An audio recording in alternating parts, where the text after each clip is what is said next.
And we're being joined by Kim Mathis. Kim, tell us, you have lots to tell us about yourself, but tell us about your particular skills for a matter of balance. Okay. So I've been an actual caregiver for most of my life, since my late teens, early 20s. I've taken care of grandparents and aunts and uncles with everything from Alzheimer's to heart disease to physical and intellectual disabilities, depression, anxiety, um, a large range of physical issues. I've had people live with me, and in the last person who lived with me was my precious aunt, and she was with me since 2012. She was both mentally and physically challenged. And so while it has been an incredible journey, it has also been very hard. It requires so much patience and perseverance and courage. And I just want all of you to know how grateful I am to be in your presence today, since you are caregivers. I have a history in gerontology, the study of aging. That's what both of my degrees are in. And then I've worked for nursing home. I've worked for adult day and health centers. I've worked for the University of North Texas in the Department of Gerontology. And then now I love what I'm doing on this journey now is working for the North Central Texas Area Agency on Aging. So I'm the evidence-based program coordinator. And so I oversee our evidence-based programs. And like Xanda had said earlier, the evidence-based means research has been done. They usually have a pre-test. They take classes depending on what kind of workshop it is through so many weeks. And then they have a post-test. And then they take a look to see, was there improvements made after people took the classes? So basically, that's what evidence-based research is behind the workshops. And so my journey is now with this, and that's what I lead. So I'm just going to kind of move and give you a little brief overview of the Area Agency on Aging. So I know we're from different states all over. And so I'm not going to get specific to our agency in particular. I'm just going to give you an overview of general, because some people just don't know about us. The Older Americans Act in 1965 created all the area agencies on aging, or they call it the Aging Network. And it's on the federal, state, and local level. Basically every county throughout the US is assigned to an area agency on aging. We serve people 60 and over and their family and caregivers. So depending what state you live in, you would Google or check up your phone number, or look it up and pull that agency's phone number, and call your local area. All programs through the Area Agency on Aging are provided at no charge to clients. However, some of the programs do have criteria a client must meet in order to receive the services. So the Aging Network supports a wide range of social services and programs for older people, including supportive services, congregate meals, home delivered meals, family caregiver supports, evidence-based health programs, the long-term care ombudsman program, and services to prevent the abuse, neglect, and exploitation of older persons. With open enrollment coming up, I just want you guys to understand one of the services is benefits counseling.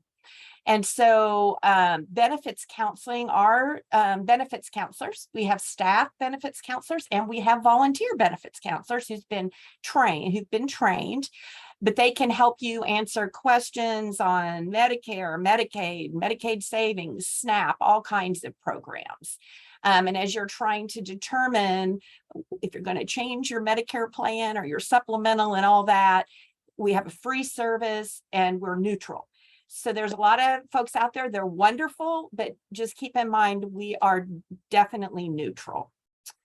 The other thing I just wanted to mention is the Area Agency on Aging have a senior Medicare patrol program, and they're always looking for volunteers. And what that program is, sometimes our costs and medical costs are spiked because people are abusing the system.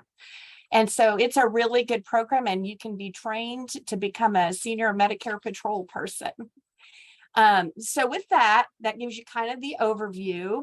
Some of the agencies get specific grants. So some of the services are agency specific, but there's a core group of services that everyone can have access to.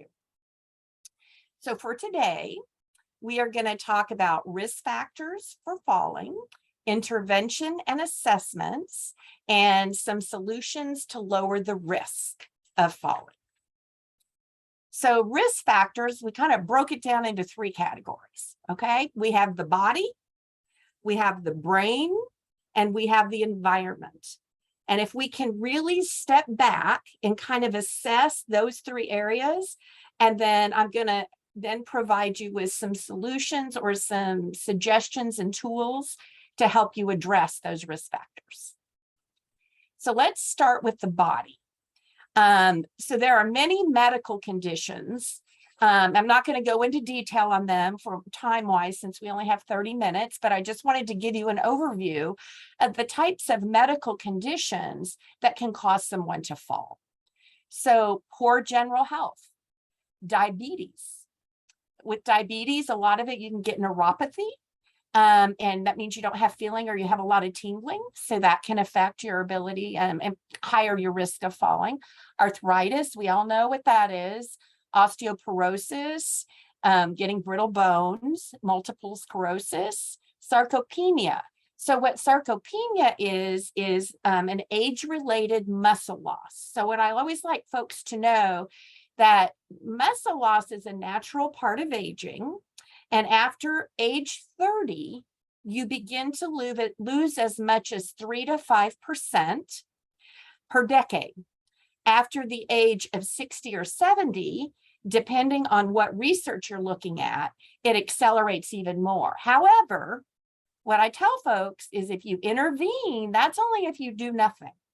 If you intervene and really start movement and exercise, I know we hear that all the time. And when you're a caregiver, you're so darn busy that trying to carve out time to exercise or do physical activity is a big challenge. But we care for people because we love them. And just like they say in an airplane, if you don't put your oxygen mask on first, then you can't care for someone. And I know you've probably heard that 50,000 times. I have throughout my life. So it's figuring out, we're going to talk about how to fit it in throughout the day.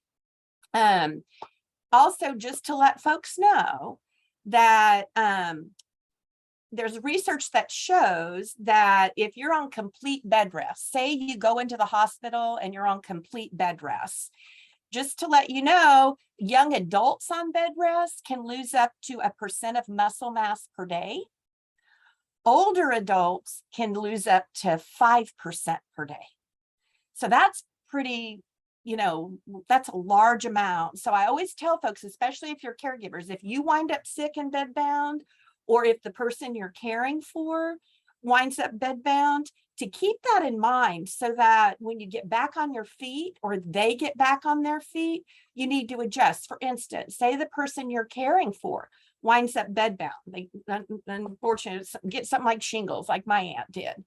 And so there was 3 to 4 or 5 days that she just was in so much pain, she didn't want to get up. Well, what I had to keep in mind as a caregiver, when she started feeling better and she was ready to give up, she was wheelchair bound. I had to transfer her from bed to chair, chair to bed. I had to keep in mind, and she could stand and pivot, but I had to keep in mind that first transfer, her legs are going to be a lot weaker because she's been in bed and losing muscle mass. So just so that you're aware, especially as a caregiver, that, it's not going to be the same transfer you did, before they wound up bedbound, and vice versa. If you wind up with the sickness, you may need some additional help, especially if you're transferring, lifting, bathing the person that you're caring for. So I always like to point the muscle mass issue out.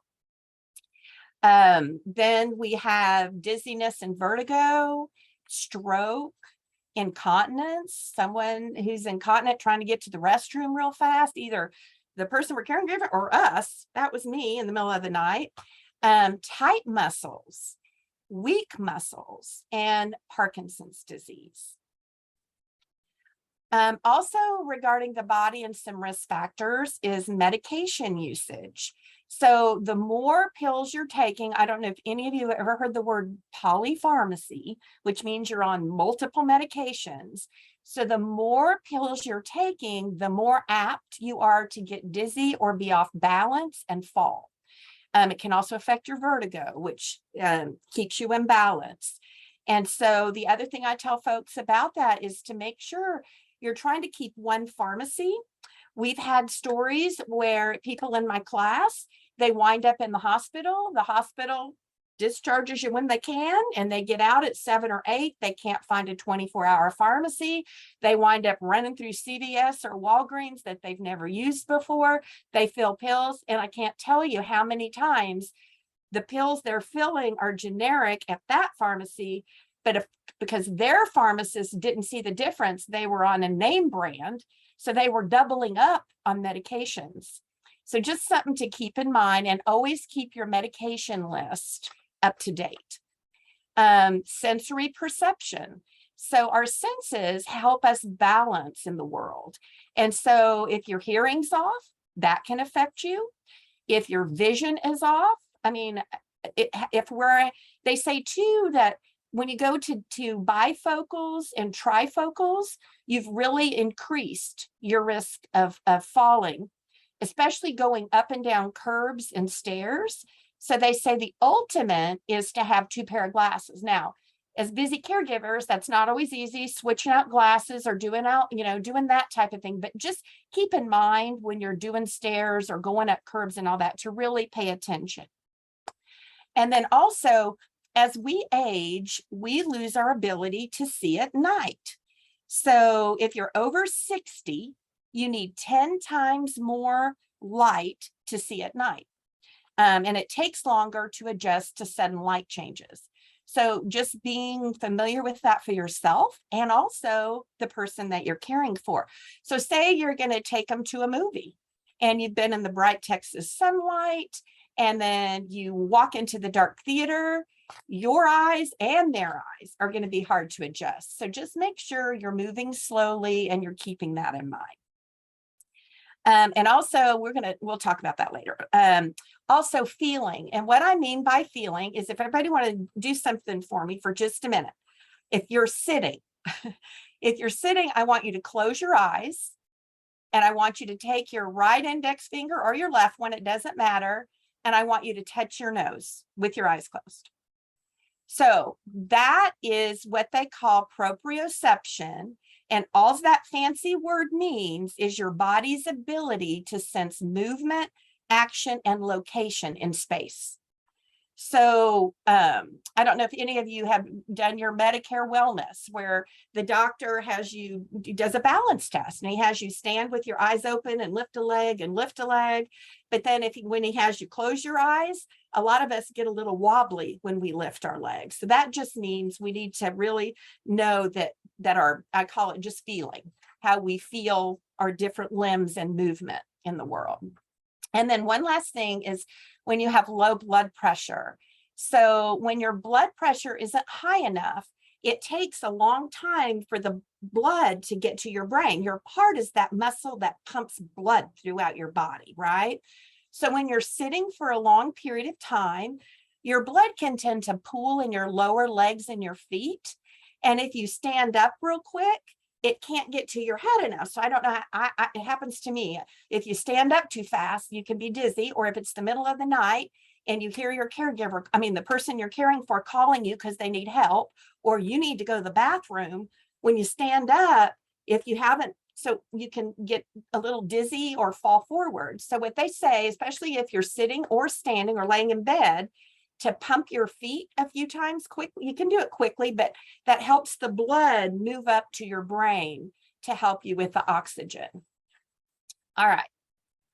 So the other area of the body, besides having some kind of physical challenge, is lifestyle. So more and more, and I know you guys have heard of it, more and more research has showed the impact that lifestyle can have on our lives. And so some of the main ones that can really affect your balance, your strength, and your flexibility are inactivity. So we just talked about someone stuck in a hospital bed and the fact we lose muscle mass as we age. So if we're not intervening, then we're continuing to lose it. Poor nutrition. So just to, and unless your doctor, now, by the way, any of everything I'm telling you, make sure you talk to your healthcare provider or a physical therapist or a dietitian. They always trump me. Okay. So if I say something and they've been contradictory to what I say, make sure you talk to them first before you just change your ways. But we really need protein. So as we age, multiple things happen, especially for women who've gone through menopause. All of our hormones have changed, the things that help us synthesize protein. And so unless your healthcare providers told you otherwise, you need to up your protein.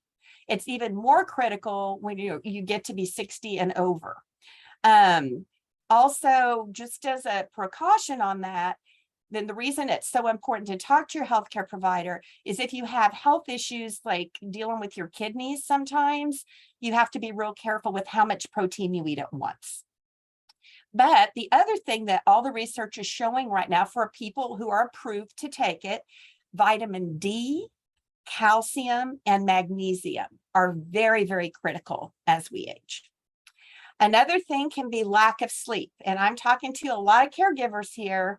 And I know that we get preached at that, you know, we need sleep, but I also know what it's like to have to wake up in the middle of the night or sleep on the floor by the person we're caring for, or to have had such an exhausting, scary day from being in the hospital with them all day that we get home at night and we're so wired that we can't sleep. So I just want you to kind of understand, I don't know, everybody's different. So I don't understand each particular person's situation. I just know that it's hard to get sleep when you're a full-time caregiver, especially if the person's living in your home or you're living in their home. Another thing is dehydration. I can't tell you how many times I've been at the ER with my mother, bless her heart, and she wound up fainting or nauseated, and it's because she was dehydrated. And so our bodies are made up of, depending on what research you look at, anywhere from 60 to 85% water, and different organ systems have different amounts of water in them. So the one thing I want to tell people is when we're looking at the body, and we talked about what happens when you're dehydrated, especially to the brain. So your brain has a lot of water in it. And when you get dehydrated, it shrinks the brain. And then what happens with that is that can really throw off the way your brain talks to the rest of your body. And so it's really important. Sometimes I say brain fog can be caused by dehydration. And then if you just drink some water, you can help your thought processes come back better. Then poor footwear. So we got to be real careful with our footwear. Those real thick-soled shoes. Remember, I talked a little bit about feeling or proprioception. So if you got real thick shoes on, it's hard for your foot to sense where in the environment it is and that it is on the floor or that it has moved forward, and especially as you age. So just keeping in mind that you need some flexible shoes, ones that support your foot, but ones that you really know where you're walking and what you're doing, and that don't cause you to shuffle your feet. Okay.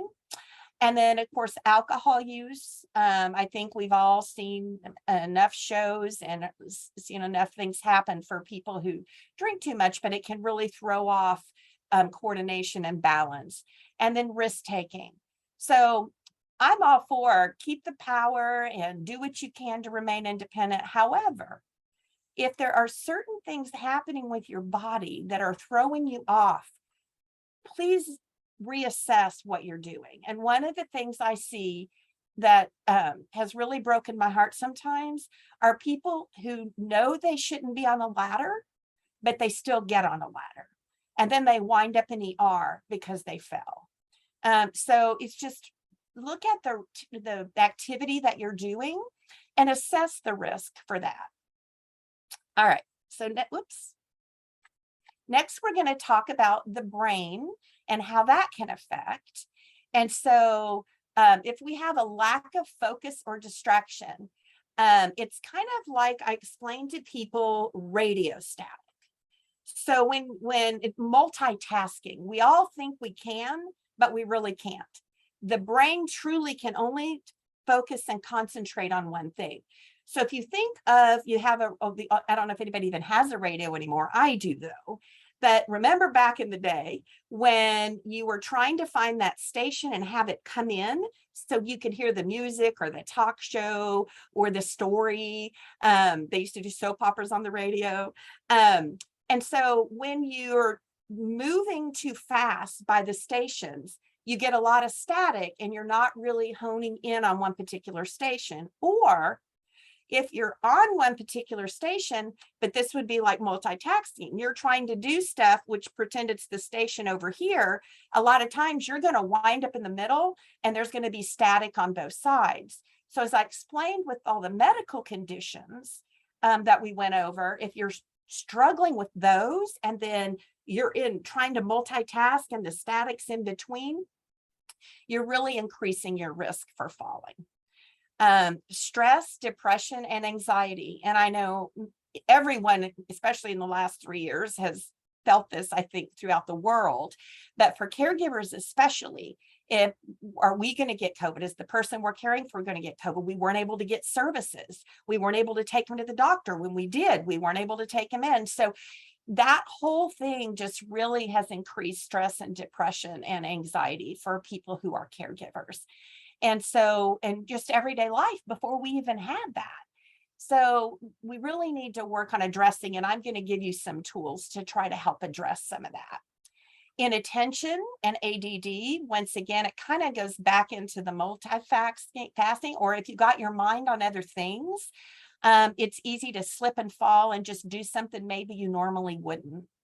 Dementia. So with dementia, our brains aren't only forgetting what's going on and our past and things, our bodies are forgetting how to function. And so that's a real general description for a lot of biochemistry things happening. But with dementia, it's really hard and it's really challenging because they can forget, especially so with my grandpa, for instance, he broke his hip. Well, with his Alzheimer's disease, he kept forgetting he broke it. And he stood up and broke it again. So it's a challenge. It's a challenge. Fear of falling. And I'm going to go over something in just a minute, talking about fear of falling, and then traumatic brain injury. So the part of your brain that handles the posture, walking, balance is the cerebellum. So traumatic brain injury anywhere, but especially if it's in your cerebellum, you can have a lot of challenges with that. So back to talking a little bit about that fear. So it's kind of like a fear cycle. And I think this can happen to us in lots of ways in our life. We have an increased fear of falling. So we move slower. Then we avoid movement too. We lose flexibility and become weaker, like I talked about earlier, which decreases our strength and endurance, which then increases our risk of falling more. So it can be this vicious cycle that we're for both us and the person we're caring for. The other area is the environment. And so clutter is one of the biggest things. Poor lighting. We talked about the eyes and how it's hard for them to see in the dark. Lack of handrails or sturdy handrails. No grab bars in the bathroom. Chairs and tables not sturdy or on casters. Low toilet seats.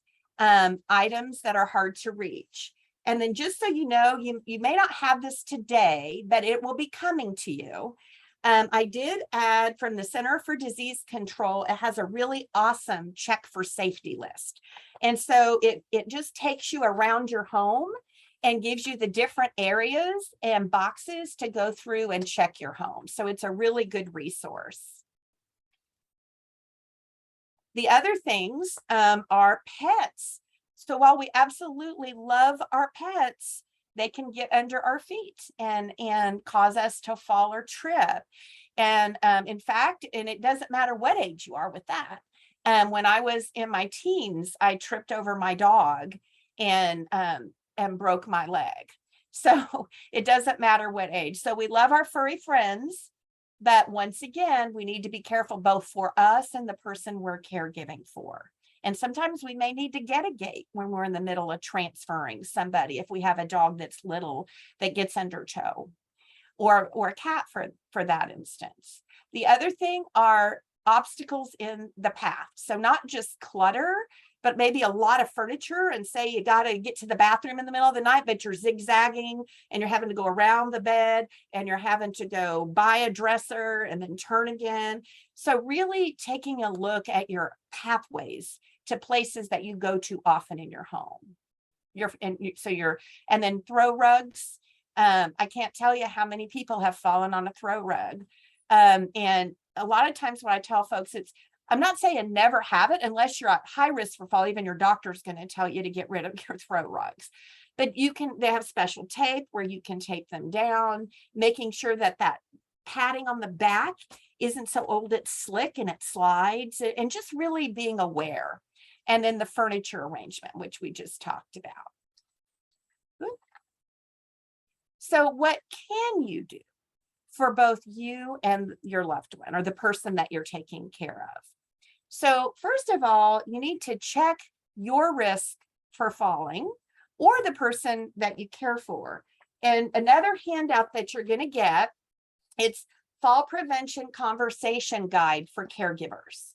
So in this handout is a lot of information and how to talk to the person you're caring for, how to broach some of those topics that maybe that person may not be ready to hear. But in there is what they call a check your risk for falling, and that's where my questions come from here. So some of the questions on that are: have you fallen in the past year? Do you need to touch or hold on to things or people? Do you walk very slowly? Do you take small steps? Are you shuffling your feet? Do you have limited movement? Have you lost some of the feeling in your feet? Medicines to improve your sleep or mood can cause you to fall, or so are you taking them? And sadness and depression, which of course is what we've gone over. And that's the checklist that I didn't top every single thing on that, but you will get that handout. And it's, for you to do the checklist and then to do it with the person that you're caring for. Whoop. So the other thing is intervention and prevention assessment. So I always tell folks, if we're here, say we're here, say I'm in Texas. So I'm in Texas and I want to go to California, but I don't look at the map. I don't look at how much gas I have in my car. I don't look at Google to see how many hours it's going to take. And I just take off. I have no idea if I'm ever going to get to California, how long it's going to take me to get there, and if I have the things that I need to take with me to get there. And so assessments and baseline are really important, because not only do you want to see where you're at, but you want to see where you're going, and you want to have some road marks, some signs along the way to tell you if you're actually heading in the right direction or if you've veered off that direction. So I'm not going to spend a lot of details on this, but there are fall histories, medical diagnoses, medication reviews that can be done, balance evaluation. A lot of folks don't know that if your doctor, and I don't know if I don't know if it's state specific or if it's national. So, excuse my ignorance, but you can check in the area you live in. But you can request a balance evaluation from a physical therapist. And in some places, the doctor can write the prescription for that. And then I had a balance evaluation, and it was very helpful for me.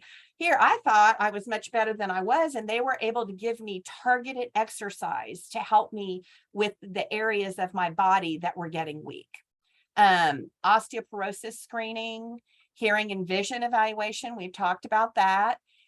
Take a look at your physical activity level, because if you get saved from this, you get all excited after this webinar, but you haven't been doing any physical activity at all. And you go out and you decide, you know what, I'm going to go walk for 30 minutes, and you power walk for 30 minutes. It's probably not the best thing, because if you haven't been moving, number one, if you even make it that far, getting back once you headed that way, and then number three, you could actually hurt yourself and kind of impede your progress before you even get there. Another thing is brain processing. So they do have tests where they can tell you how your brain is processing information. Memory tests, they have those. Another thing, they can determine your fear of falling and how that's affecting your life, your living situation. Do you live alone? Do you live with other people? Are you living with pets? Do you live with lots of small children? And just really taking a look at that. And then overall, your environment, which is what we touched on. So the first thing we're going to talk about is the physical, or the body, and we need to move. And I know we keep hearing that over and over again, but it is so critical. In fact, the Alzheimer's Association says one of the number one things that can help you slow down or prevent dementia is physical activity and exercise. Remember the brain, we've got to get the oxygenated blood up to the brain. And so that's where it's really critical. And for all of our muscles, our heart is a muscle, and then we have our other muscles. We also have a lymph system, which is where it's a system where the body releases toxins through our body. And if that's clogged, then the toxins can't get out, which can also cause disease and for things to slow down. So movement helps with all of that. And so we can walking, exercise, bicycle, rebounder, weight training. It says here using hand weights. However, you can go grab a gallon of water or a couple cans to be, or your own body weight. For those of you, for instance, who can't get down on the floor, you could do a push-up against the wall. And so there's lots of options. Dancing, stretching is also important. Yoga and Tai Chi. They have tons of research showing how these two things can really help improve your flexibility, your balance, and your strength. And then what I tell folks too, especially when we're caregivers, carving out time each day to do exercises sometimes just can't happen. So I'm going to talk, so it's called Stacking Habits. And so Atomic Habits is a book, and anyway, there's quite a few books out on it. But what Stacking Habits needs is, for instance, every morning I brush my teeth. Well, maybe I do toe stands while I'm brushing my teeth. I have a water cooler in my kitchen. So every time I go to get water, I do 10 squats. If I'm watching a television show, there's usually commercials. Every commercial, I do some type of strength training activity, or walking around the house. In other words, thinking of things that you're doing every day and just stacking another thing onto them to help that become a habit. Walk the perimeter of stores. So a lady in my class last month, she said that, and she had everybody all excited. She says, you know, when you go to Walmart or the grocery store, walk every aisle, walk around the perimeter, walk every aisle. She goes to Walmart and she does that. And that is her exercise for the day. So just being creative. Do some exercises between commercials. I talked about that. So the goal is 30 minutes at least 5 days a week.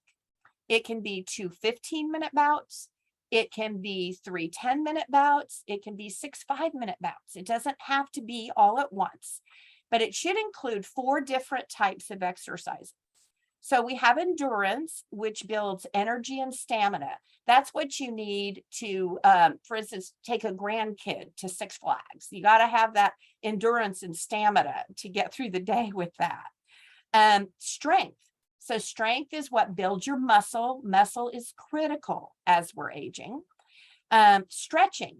So improves flexibility. For instance, if our ankles are really tight and not stretched out, and we go to fall, the rigidity can help us, we'll go over faster. Whereas, or going up on a curb, for instance, if you're more flexible and strong in your ankles, you can catch yourself.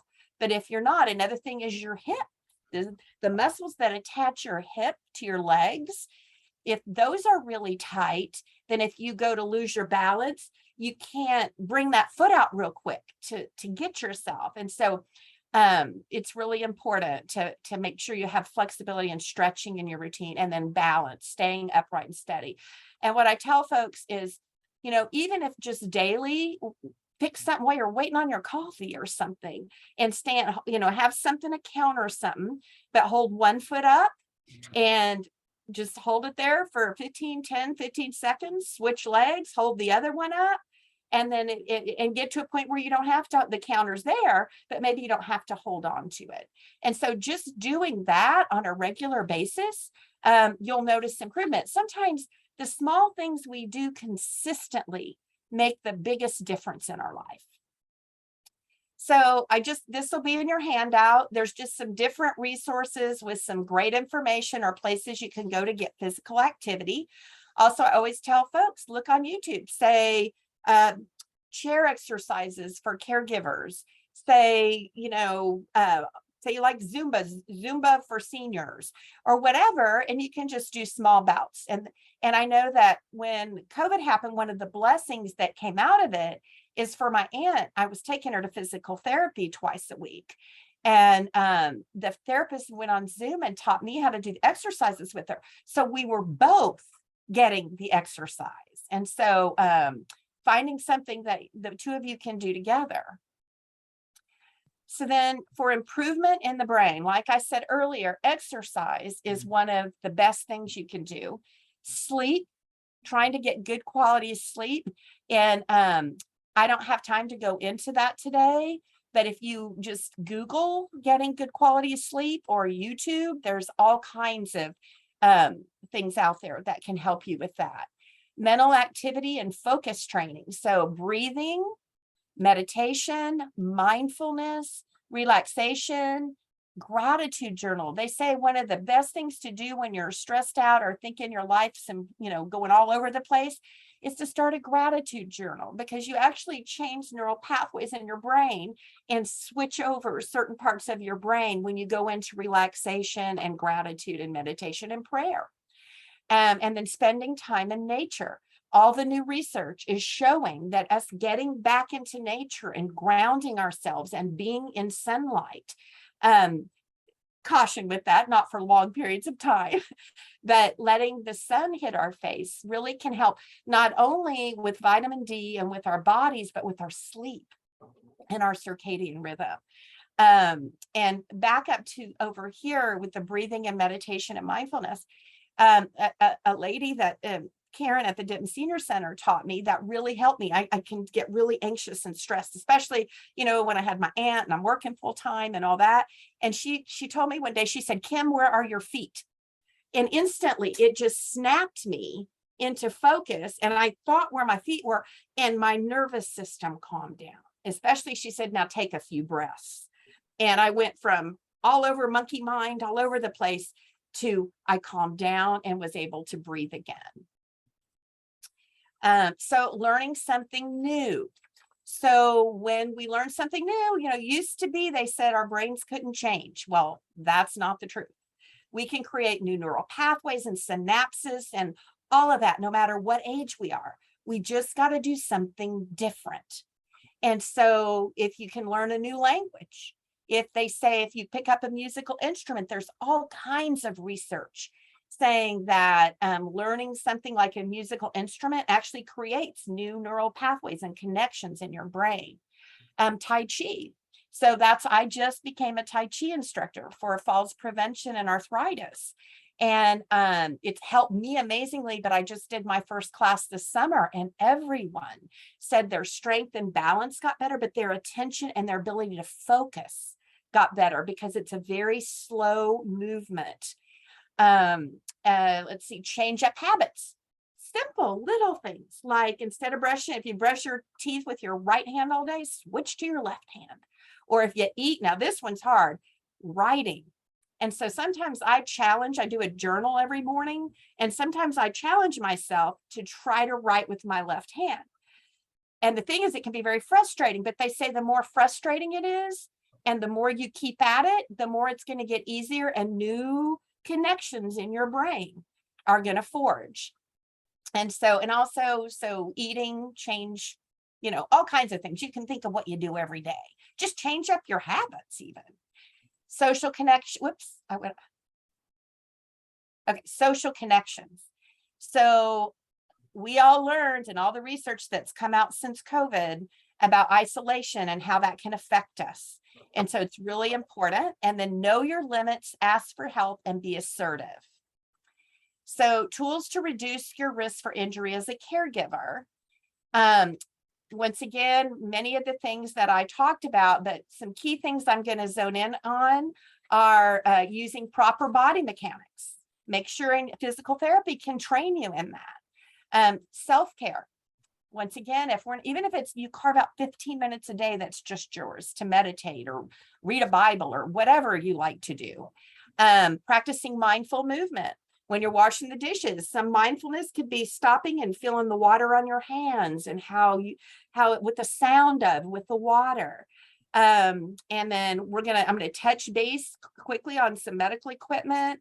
And then just making sure your space is, you're able to move around in your space. So you're going to get the handout. So I list a lot of different assistive devices that, if you haven't heard of them and you're having struggles, are things that you can look up or talk to a physical therapist. Hold on one second. I got to take a drink of water.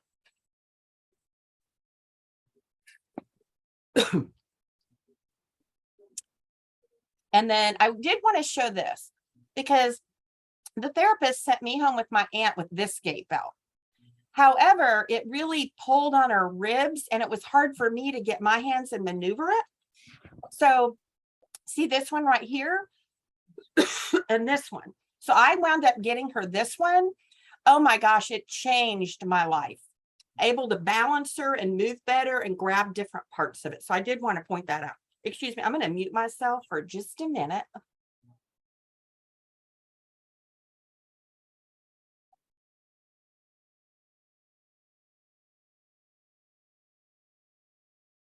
Ooh, I guess I got a little drainage or something. And then all of these are assisted devices that I list here as well. And then, excuse me, there is that handout in here about talking to the people that we're caregiving for. And some of the things they have, understand why they don't want to listen, pick the right time to talk about things, remind your loved one that you have their best interests at heart, and avoid talking down to them and treating them like a child. Don't make mountains out of molehills, only the important stuff. In other words, choosing your battles. Know when to walk away and try again later, and recruit friends and relatives and professionals to help.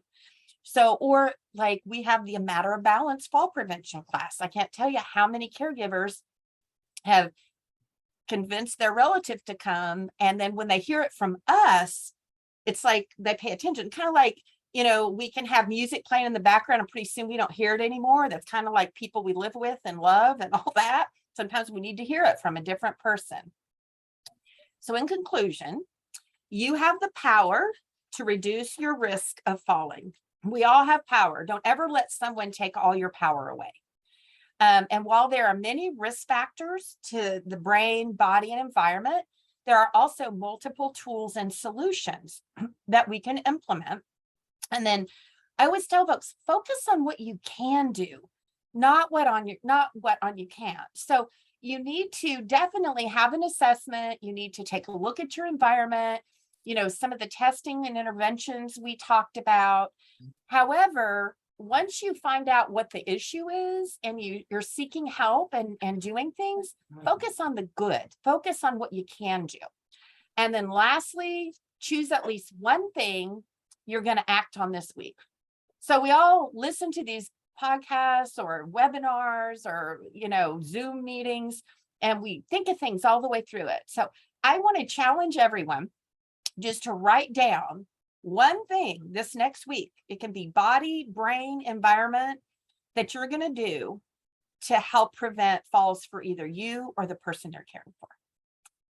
And on the handout will be my contact information. Thank you so much. I appreciate your time, and I'm glad to be here. So let's take a few questions. Kim, a couple of notes I made. You talked a lot about the services that are available through area agencies on aging.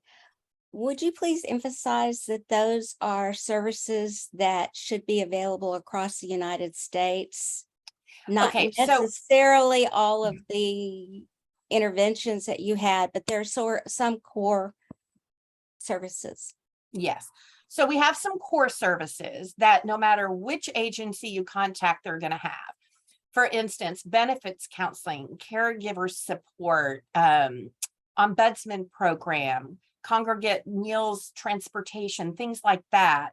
And Aging and Disability Resource Center, so that is underneath, and they're an awesome, for no matter what age someone is, resources, connections and stuff.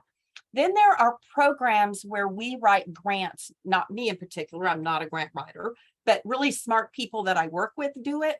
And they write grants. And so evidence-based programs, which are Matter Balance, chronic disease, diabetes, and chronic pain self-management, and the Tai Chi for arthritis and fall prevention, those we write grants for. So not all agencies, many of them do, but some of them might. They may have chosen that there was more needs in their area for another something else. So for instance, too, we have a PEARLS program, which is forward moving action step mental health program, where we have a case manager who works with folks that are struggling with depression. And so while we all have some of those base services, some of us have different services depending on which grants we've applied for. Okay, that's helpful to know. And of course, with having Zoom, a lot of classes are available anywhere people live in the United States. It doesn't matter because they're available another way. Okay, let's open up for questions from listeners. What do you want to ask?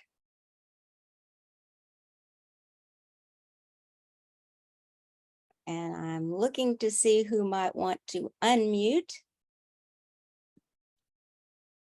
So I see someone has something in the chat. Let me look in the chat box real quick. Okay. Here we go. Okay, so my 93-year-old mother falls forward a lot. Her occupational therapist and I have a hard time to get her to stand up straight rather than hunching forward. She can stand up straight, but is in the habit of hunching forward, which causes her to fall forward. She uses a walker, but this does not seem to help. She has dementia. How do we get her to stand up straighting without constant prompting? So, Lori, that's a really great question, and I'm sure it's on the minds of many people here.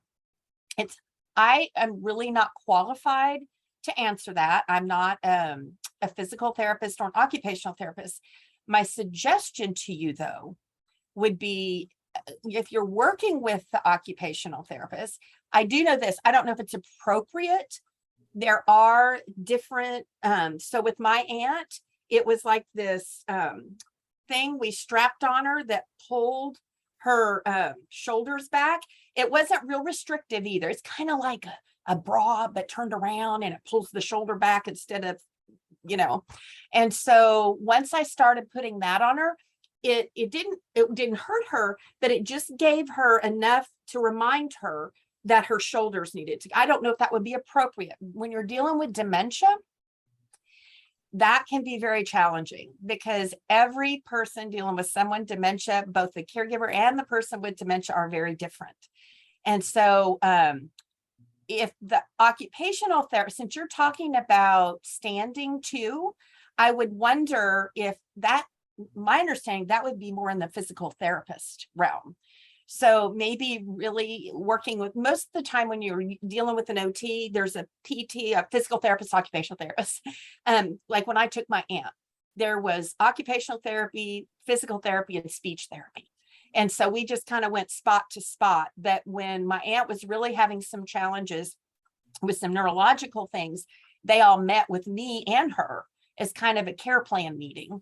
And they gave me suggestions on things I could do to help her. So I'm sorry I couldn't just answer it for you, but I can imagine how challenging that is. No, it's much appreciated. And her physical therapist is working with this as well, but Okay. so far we haven't come up with anything that works really well without having to prompt her constantly to stand up straight. And when I say constantly, I mean almost with every step to stand up straight. Have they said anything? And I don't know if it would be, but once again, this is not my realm. But a lady that was in one of my classes once who was having this issue, they got her one of those standing walkers where she stood up and she had her, I forget what they're called, but this is how, and it helped her to stand straight and walk. So I don't know if, if you might mention it to them to see if they thought that might be appropriate at all. I don't know. I'll check into that. Much appreciated. All right. Thank you, Lori. That was an excellent question and so challenging. My heart goes out to you. Sure. My name is Lisa Wolf. A couple of ideas about that also is talking to a physical therapist, talking to an occupational therapist, get a thorough evaluation and see if there are some simple things that she might be willing to do that she could actually track.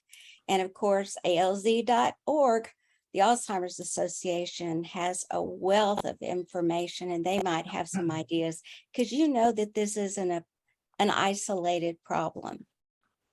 Good input, Xanda. Good ideas. Thank you. Taking notes.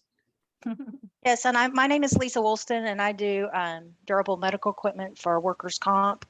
I'm also a certified aging in place specialist through the National Home Builders. And there are walkers out there that can help her. I'm looking for one right now, the name, but there's a new one for Parkinson's where they have a line so they can see the line. So they lift up their feet and walk over it. I just can't find the name of the walker. Oh, So wow. there's a lot of great equipment out there. So the standing walker to me sounds like a good solution, but through an OT or a PT to suggest it. Thank you so much for that input, Lisa. And I've worked with quite a few people with Parkinson's, so I appreciate knowing that there's a new piece of equipment for that. Could you talk a little bit about a matter of balance? Because there are some people, they live in rural areas, they can't go physically, but can you just real briefly tell folks about a matter of balance training? Okay. So a matter of balance is run by Maine Health, and it's an evidence-based program. It's been around since the 70s. It's 8-week, it actually can, so there's 8 classes and each class is 2 hours. It can be done once a week for 8 weeks. It can be done twice a week for 4 weeks. We offer that online and in person. So we do a lot of problem solving, a lot of talking about thinking differently. I always say we got to get away from stinking thinking into more positive thinking. And it really matters. We talked about the brain, right? So we do a lot of that. We do a home falls assessment, like kind of the tool that I gave you today. We do something like that. We do a lot of problem solving, and then starting class 3 for the on-site, we do standing and seated exercises. We're not asking for Jane Fonda. We're just standing, doing strength and balance, and flexibility. And then for the online, we don't teach standing, because if someone's having a fall issue and we can't get to them and see what they're doing, and not everybody has an area where we can see, like I could pull my computer back and you could see my whole body, but a lot of people don't have that. So the ones that we do online are sitting exercises. And so, does that And answer? these are all free. They're all free. They're all Well, free of it's charge. not free. We taxpayers paid for them, right? That's right. That's right. We always tell people, so for every class, there's some paperwork that needs to be filled out to the folks who give us our grants. And I always tell people, number one, they want to make sure I'm not making people up just to get grant funding. And then number two, they want to know, are people improving from the class, to try to determine if they're going to keep funding folks for that information. But it's the taxpayers are paying for that. The other thing I just want to tell everyone real quick, I know we're right at 1 minute left, is that the new program that our agency, we're the North Central Texas Area Agency on Aging. We cover 14 counties surrounding Dallas County and Tarrant County. They each have their own. But we are now rolling out Tai Chi for arthritis and fall prevention. And so it's just incredible. It's a 10-week, twice a week for 10 weeks. Now that one we don't have online yet. However, I do want to tell folks, if you are with the VA or you care for someone with the VA, contact them, because VAs all over the United States have already rolled this out and have been doing it for quite a while. And then there are also certain VA clinics where the physical therapists are doing the Tai Chi for arthritis and fall prevention. And it's really, and it can be done seated. So I always give the seated option and then the standing option. So it's got incredible research behind it. Excellent. Lisa Woolston has posted for us. The name of that walker is U-Step Walker. The letter U, Step Walker, that she was talking about a while ago. Cool. Thank you, Lisa. We appreciate that. That's very helpful. Thank Very you, helpful. Lisa. I'm going to look that up. One of the things too that might be helpful, I'm a caregiver now. I was a caregiver for my mom. Whatever we can do to get them engaged. In other words, it would never have worked if I'd gone to my mother. You need to do this. No, that wouldn't work.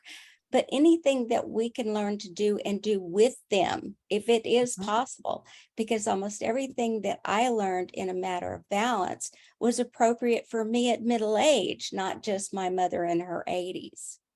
So, like almost doing it as a team. Kind of like doing the physical therapy that I did with my aunt, and then I got the therapy. Exactly, like you talked about, is just get them engaged, and so it becomes more of a we instead of you need to. One thing I did with my aunt, sometimes, especially when we were stuck in with COVID and couldn't go anywhere, I just thought we were losing the joy in our life, like having fun, like we were just together all the time. And so she got the idea, she actually brought it up from her therapist. So I went and bought one of those little basketball nets that you put over the door with a little foam ball. And on commercial, we would each take shots and shoot baskets. But what that did is that engaged her socially. That what gave a brilliant idea. And I got a lot of exercise because since she was wheelchair bound, I'm the one that had to get up and chase down the ball. So right. And it is true that home health nurses can come into the home and do assessments at home. I have diabetes, and my insurance company sent somebody home to do like an assessment. So don't assume that this is extra work for you as a caregiver. Many of these assessments can be done at home, especially as you talked about rugs and all of these other problems. What a perfect place, but to see it in the person's home. Good point, Sanda. Anybody else have any final comments or questions? Well, Sanda, I just want you to know, my heart, you have been amazing.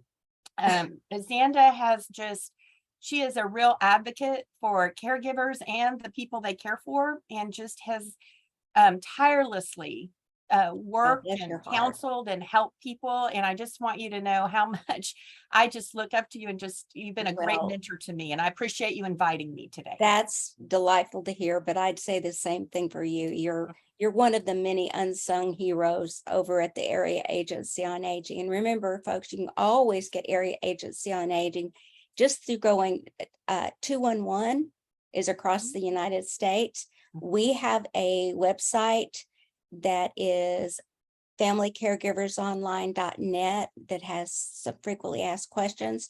We're going to get all those materials out to you that Kim, just a wealth of materials that Kim has talked about. For those of you that didn't register online, then they will be all mailed to you out of San Antonio office. And I don't know if Minerva is still on this call, but